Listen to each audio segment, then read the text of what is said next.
huge fan of this era when Artie came in '01, and then you guys go to Satellite, and it was just hilarious. But everyone has to obviously understand that Artie, there's something going on with Artie, but Howard doesn't want to talk about it. Tell me how hard it was to sort of not be able, I know even Lisa G was saying, I have a file, and I'd be interested to hear about that file, I guess. But tell me what you thought about those days where, Artie's falling asleep, he's not showing up, and everybody's asking these questions. Can the news team find out? How is it to deal with all that? Well, up until the end, he reported everything that we knew. And Artie was not happy always with that. And maybe, who knows, Howard may not have been happy with that. But we reported him extensively. Then Howard took, and he was concerned about, Artie is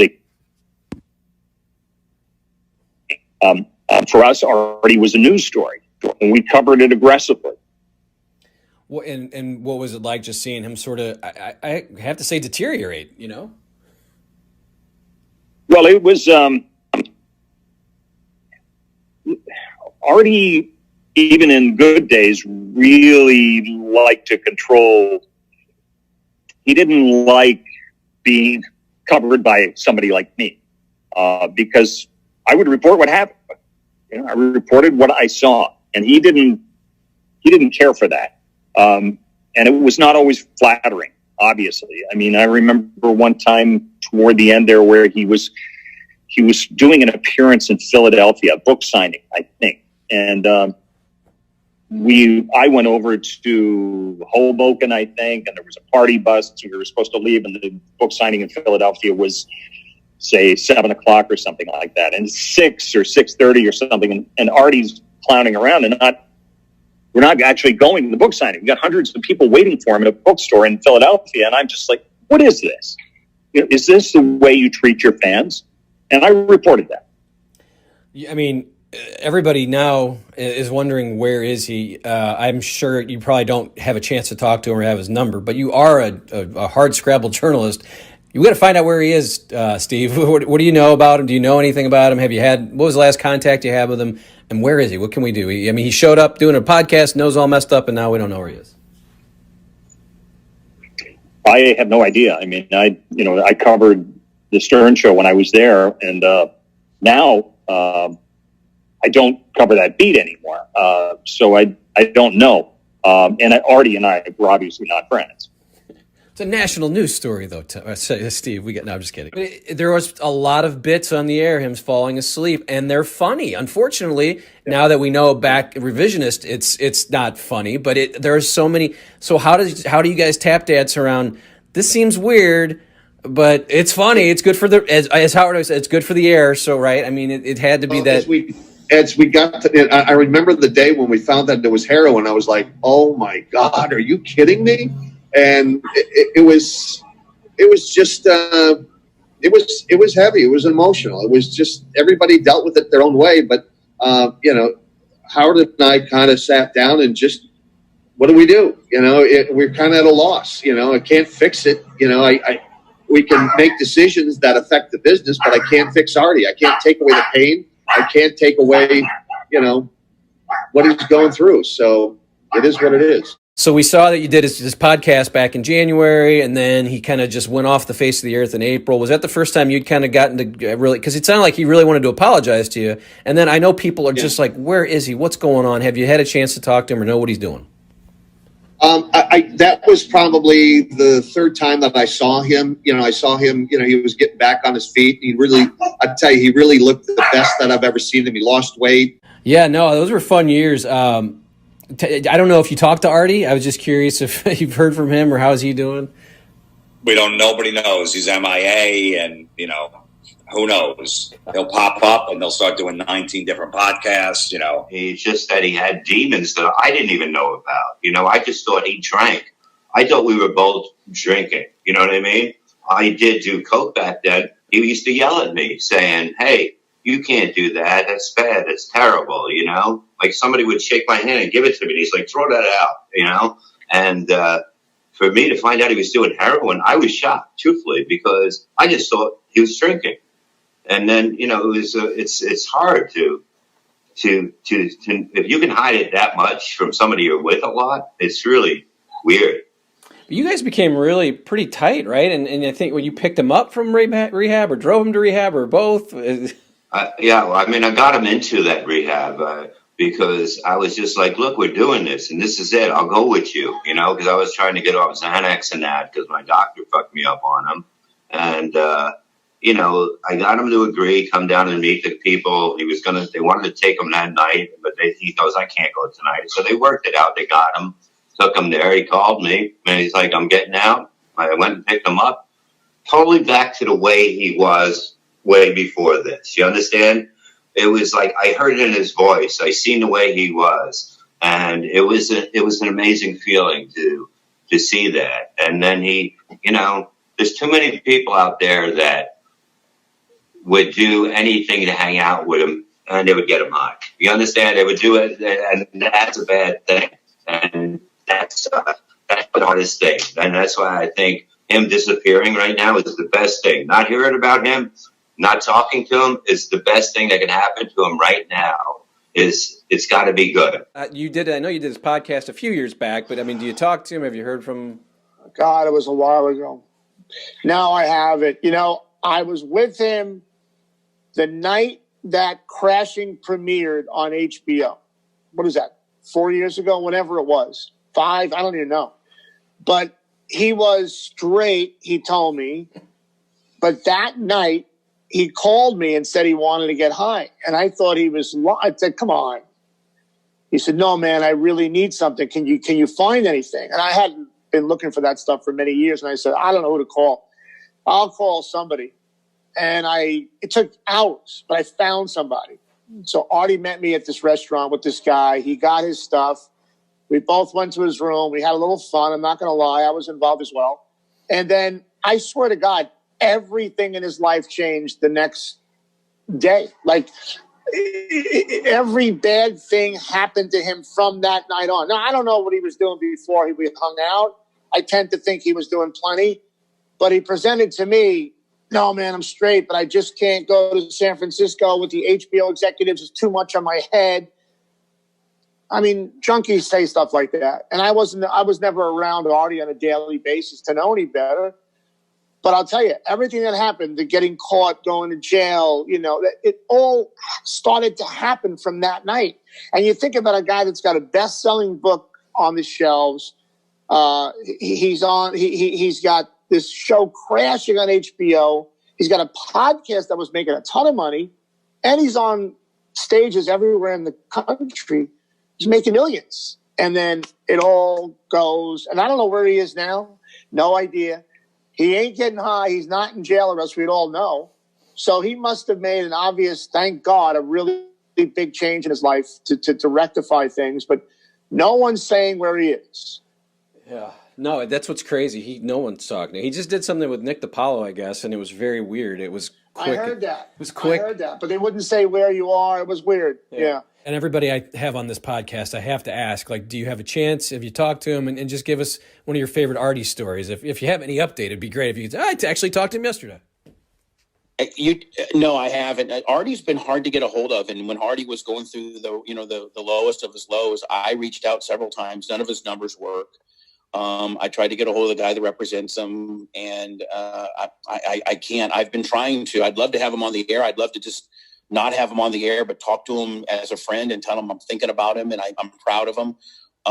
I like Artie as well. Artie, Artie, we came down here and did a couple gigs, and we got to hang out. And my favorite Artie story is we had the porn star Asta Akira, and I found her in New York when we first started going there, and she became my show whore. And we were trying to set her up with Artie, and we had her all ready to fuck Artie and have a big hot porno deal. And Artie, kind of got freaked out by it. We were on a boat. We were on my buddy's big chartered boat. And Artie kept saying, man, I don't know if Bubba the Love Sponge and the Febrezzi's here trying to get me some porn star pussy, and I don't even know if I'm getting set up or what the fuck. And we could never get it worked out. But Artie and I were close, and I wish that I could keep in touch with Artie. It just seems like he's kind of, but maybe he needs to be bubbled up and not deal with some of the of his older friends that could potentially trigger him into doing some bad shit. I've never done cocaine, or I've never been into that scene, so to speak. But I have been part of some shady scenes, as you know, and maybe that's maybe Artie doesn't want anything to do with me. I don't know. I mean, I wrote the foreword to his second book, Artie's second book, and he details a lot of that in there. Or I don't know, maybe it was in the first book. Either way, reading it and his little conversation he had with Rudd during a break that happened, some of the stuff Rudd said, Rudd was kind of egging him on to kind of do more. And we now know that he was snorting Vicodin and drinking Jack before he went out there. Not exactly information that I had handy at the time. When I went in, I did go into his dressing room beforehand. I was excited to meet him because I was a huge fan of the show. I was the one that was like, we got to get Artie Lange. If we can get him. HBO got him. And I was like, Artie, rip me. When you get out there, just shred me. I don't care. And I didn't know it would go to that degree, but I was never upset by it. I was upset by the reaction, but I wasn't like out there about to cry. I mean, I kind of, and it got frustrating, and I started to lose my patience, but I was trying to fire back. But the whole time you have a voice in your head going, do you really want to get into a battle right now with Artie Lange? Because I'm going to have to say stuff that's going to just blow my whole persona here and just maybe flush my career. So I decided to kind of sit there and take it. And, again, you live and learn. I probably would handle it better now. Maybe not. I don't know what else I could have done. So I was going to say, what would you do? How would you do anything? I don't even know. I can't even. I don't know. I can't even. I'm not going to get into a battle of wits with somebody that's kind of. I mean, that's what he's known for, and it would be like me then trying to heckle him, and it just. I can only say this, and this is not revisionist history. And again, I've told this before, and I think Artie would probably at this point in his life agree with this, but after about the second rip on me or the show or whatever it was, the room went from really laughing to kind of like, this is a little bit too much. And he kind of, I don't think he had a great gauge that night of if it was too much or not. And so it was probably a little bit too much. But again, HBO kind of came out and freaked out about it. I never really cared. So I called him, I don't know, the next day, later that day, after I'd listened to Howard and Artie and everybody rehash all that. And I said, hey, I left him a message. I said, it's Joe. I just want to thank you for coming on. I'm not mad at you. I told you to rip me. It's all good. I'm thankful that you even bothered to come down to the studio and do it. So no hard feelings. He called me right back and he's like, anything I can do for you? I'm a comic. It probably went too far. Whatever, and we became friends, and he was a part of the second show, which I had to demand to have him in the second show, or I said I'm not going to do the second show, and I had to get into a kind of a little bit of a battle on that because I had booked him, I'd written something for him at the beginning to do like a cold opening joke, and then the head of HBO, Richard Plepler, came in and said, no, he's not coming on the second show. It's done and over with. And I was like, well, not to me. I haven't been on in 3 months, and I'm not going to go out there and act like that didn't happen. This is my life.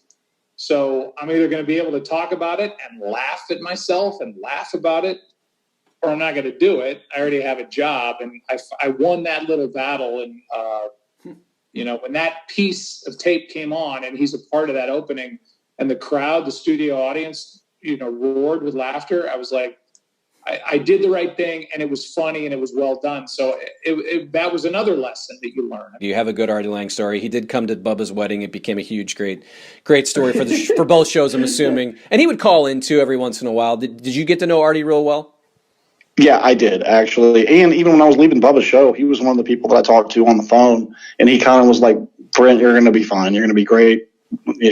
Everything's awesome. So I love Artie. Artie is one of my favorite people in the world. Like, the guy is a sweetheart, and he's got a huge heart. And I feel for him for any of the pain that he's in. And I've told him personally up at Sirius when I've seen him up there, even with any of the bullshit he was going through with some of the people from the show not liking him, I just pulled him aside and said, hey, man, if you ever need anything, just give me, and I just texted him this the other day. If you ever need anything, support, or even somebody to talk to as a friend, just give me a call, because he was there for me when I needed somebody too. So, but the funny story is at Bubba's wedding, Artie had money on the Saints. The Saints were playing the Eagles in the playoffs. Artie had money on the Saints, and we're both looking at our Blackberries at that time to get scores. So I'm like, Artie, there's a sports bar like right across the street. We can go hang right over there. And he's like, okay, let's go. So Artie and I go over there. I get me a big, huge, tall whiskey sour, and I'm sitting there with Artie, who's stressing about money. Like, it's right on the edge of the Saints covering or not. And then I turn around, and there's everybody behind me, Tim Sabian and Gary, and like Scott Farrell. Everybody has come across the street and is with Artie and I partying. So later on that night, after everything's over and Artie lost money, he goes, hey, man, I'm glad because I'm a Saints fan. He's like, I'm glad your team won, even though I lost money. And I was like, hey, we're getting ready to go take some Coke and go hang out with strippers. You want to come with us? And he was like, Brandon, if I started doing Coke, we'd wind up in St. Louis by the end of the night. I was like, okay, understood. I just wanted to be hospitable. So he turned down that, but a group of us did go out with the strippers and the Coke that night. Good for you. I know I ask every guest because I think you had Artie on at one point. Have you talked to Artie Lange? How is Artie? Everyone wants to know. I heard a lot of different things. Last time I reached out to his manager, he's like, yeah, he's fine, don't worry. I heard that he's in jail. If he was in jail, isn't that a public thing? He's really a really good human being, and he's been nothing but nice to me. I mean, I never worked with him, but he was just such a big super fan listening. Like, the first time I met Artie was at Scores. He was leaving. I was coming in. And I was like, oh, I just wanted to say hi, introduce myself. My name's Steve Grillo. I don't know. He goes, Grillo, are you kidding me? I'm a huge fan. He was like, you know how much I know about you? I know you went to Hunter College. I know your dad's a mailman. I was like, really? He goes, yeah. I was like, oh, shit. So he's every time I've ever seen him or I've ever been around him, he's been nothing but a good friend and kind and generous. So I hope nothing but the best for him. And I think we know if something was bad, so let's just leave it alone and think everything is good.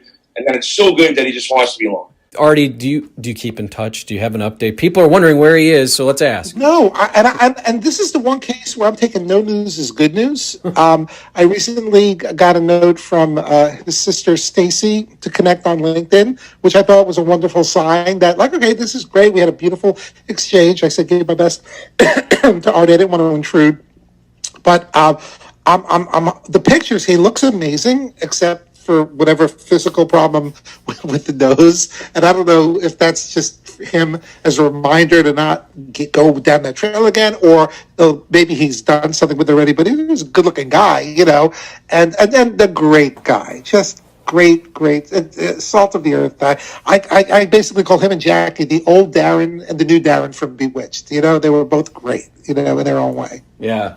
No, Jackie was on here, and I was trying to say, Jackie, why did you leave? And he pretty much just said, I was drinking, and I was going to get divorced, and I couldn't wake up, and I see a lot of comments of people going, he's not answering. Why won't he answer the question? So it is funny, because he did leave the Beatles, as you know. You know what?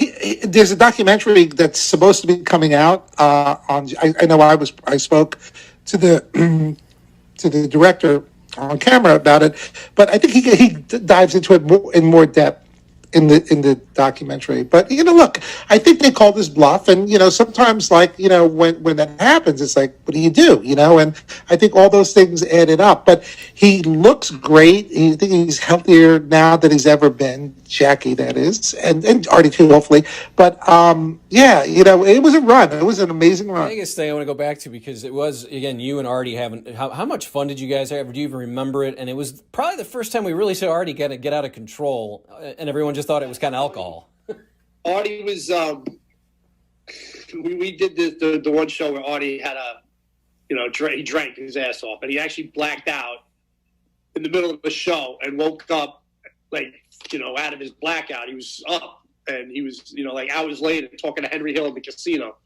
But what happened in between was he was supposed to make an appearance at a strip club, and I remember Gary was like, I'll do the appearance tonight and you take my appearance tomorrow night. And he's like, no, I'm going. So it was like 5 PM, and his appearance wasn't until like 7 at night. So he jumps in a limo, and there was nobody else with them except me. So I jump in the limo with him, and I'm like kind of babysitting him. And it was like crazy. He's running around the bar and the strip club, and he's like it was like out of hand. He was out of his mind. And I actually called Ronnie, and I was like, Ronnie, can you get down here, because Artie's out of hand. I don't know what the fuck's gonna happen. And he's like, yeah. He goes, I'll send him. We had another security guy. He's like, I'll send him. I'm like, okay. So I'm waiting for this other security guy to come, and sure enough, Ronnie shows up with Howard and Beth, and I was just like, oh shit, boss is here, And Artie kind of calmed down once that happened, but he was still in his blackout. Like I said, he didn't realize he was in a blackout until he woke up talking to Henry Hill back at the casino. So he had fun. We all had fun. It was a great time. I mean, Artie, I love him, heart of gold. I mean, we went to the strip club, and the guy handed me $1,000 in funny money. He was just like, yeah, have fun. And I'm like, holy shit, wow, Artie, you're the man. This is great. You two seem like kindred spirits. I was curious, because on the air, everyone was having these debates as we got into the later 08, 09. Is Artie sick? What's his problem? You were kind of friendly with him, right? And did you? What was the? We knew there was something up, but I didn't know it was heroin. I knew he was doing something. He was on something, but we didn't know. And we all cared about him, and we were all like, Artie, you all right? You're right. He's like, yeah. And then one time on the air, he went on the air, and he said that I knew what he was doing, and I knew he was, taking drugs or whatever. Which I knew he was on something, but I didn't know it was heroin, like I said. And I was just saying, hey man, are you okay? Just like looking out for him as a friend, not as a babysitter or anything. I just wanted to, make sure he was okay. And he was like, yeah, Brian, he goes, I just told him I was tired from a show, and he didn't believe me and everything. But like I said, I didn't know. We were watching, like, towards the end, it was weird because he'd be fine, and then we'd take a commercial break, and then he'd be different, and we're like, what the fuck just happened? Like, how did that all happen? And then we learned later what happened. He was getting shit sent to him, and at work, and it was bad news. But he's a great guy, man. I love him, and I haven't heard from him in a while. I saw him about 6 months ago. I saw him at a comedy show, and he looked great. He was fresh out of rehab and everything, and he started up again. But he kind of just went away again, and I don't stay in touch with him. Every time I have a number on him, it's changed within a month. So. I wish the best for him. I love him, and he knows I love him. But he's just, he's got his demons, and he's trying to get through them. From the people I've talked to getting the Artie update, it sounds like he's okay, but there's no one wants to talk about what he's doing. So hopefully he comes back out, we see him again, and his nose is fixed and his hair. That'd be great. I love him, man. The guy, like I said, he's got a heart of gold. He was the coolest, nicest guy to everybody, and he opened up everything. He opened up his house. He opened up his wallet. He opened up everything for you. It was great. Good man. Good man. He pissed me off really bad one time, and I came up with a bit. And I was saying, I remember writing on Stern Fan Network, I'm going to get Artie back. And then Howard said, Levy wrote this. I came up with a bit where I was going to bring in a fucking girl that likes dating fat guys. And that was the biggest explosion. I never thought it would get that big. And they were like, yes, we're doing it. I hit up a girl to fucking come there who liked big guys. She did like big guys. It blew up. He fucking turned on Howard. He started calling. He was the bro fight. Yeah, you're not my bro. No, that's when. The bro thing all started from that. And I'm sitting at home going, "What did I just fucking do?" I swear to God, I was like, "Oh my God, no! Please don't walk off. Please don't quit." You know what I mean? Because I didn't know. I never thought it would be like that. I knew it would be bad because I know Artie and I know how to get to him. And but I never thought it would be like both of them yelling at each other. And then like Howard putting on callers and then just calling Artie a big pussy. And it got like really fucking brutal. But, but that's what the show was, man. You couldn't go in there. You couldn't go in there if you were a little bit soft. If you had if they knew you were soft about anything, that's what people went for. It's not about, it doesn't matter that you guys are friends. It didn't matter. It's like if they knew you had a weak spot, oh my God, they would go after it over and over. Then that's what you do.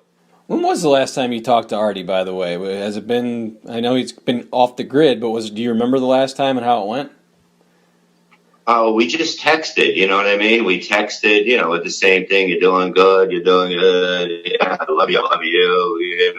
We always say we're like brothers. We're like brothers. But, I just don't know. I don't know what was going on, I don't know.